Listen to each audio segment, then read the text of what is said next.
उस दिन घर में रोज सुबह वाली हलचल थी। मीना सबके लिए चाय बना रही थी। परबत देवी और उनके पति रामदयाल जी सुबह की सैर कर घर में बस घुसे ही थे। और सौरभ, मीना का पति, अभी सो रहा था। मीना उसे चाय बनाने के बाद ही उठाती थी।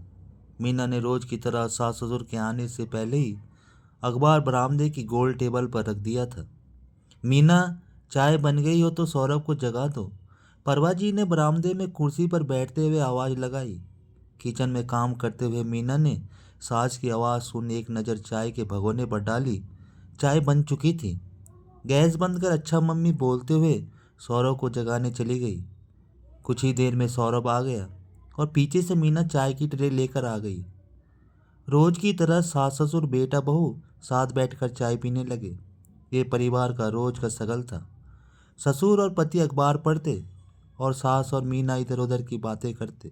अखबार और चाय की चुस्कियों के बीच सौरभ की नज़र घड़ी पर पड़ी तो एहसास हुआ दफ्तर के लिए तैयार होने का वक्त तो हो गया। जल्दी से अखबार निपटाते हुए बोला, अच्छा, आज शाम सब लोग तैयार रहना, मैं जल्दी आ जाऊंगा। मिंटू और प्रिया के लड़के के बर्थडे पार्टी में जाना है।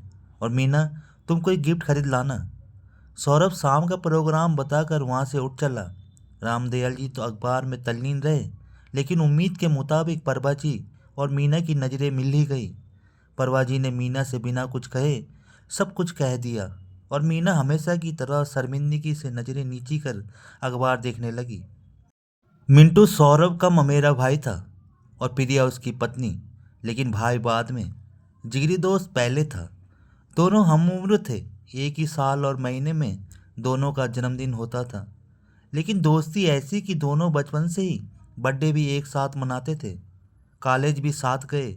एक साथ सब करने का जुनून वहीं नहीं रुका। दोनों ने शादी भी एक साथ ही की थी। लेकिन उसके बाद इस जुगलबंदी में ब्रेक लगा। शादी के 2 साल बाद ही मिंटू के घर तो बच्चा हुआ, लेकिन शादी के 8 साल बाद भी सौरभ और मीना आज बच्चे को तरस रहे थे। शुरुआती कुछ साल तो अभी बच्चा प्लान नहीं कर रहे बताते हुए बीत गए।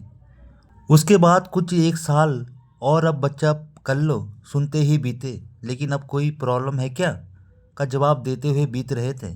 और अब क्योंकि सवालों का जवाब परभा जी को भी देने पड़ते थे, इसलिए बच्चे का नाम भी सुन उन्हें मीना से एक अजीब सी चीड़ होने लगी थी।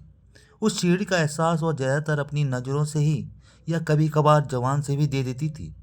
जैसे मिंटू के बेटे की बर्थडे पार्टी का नाम सुन उन्होंने मीना को उस चिढ़ का एहसास कराया था।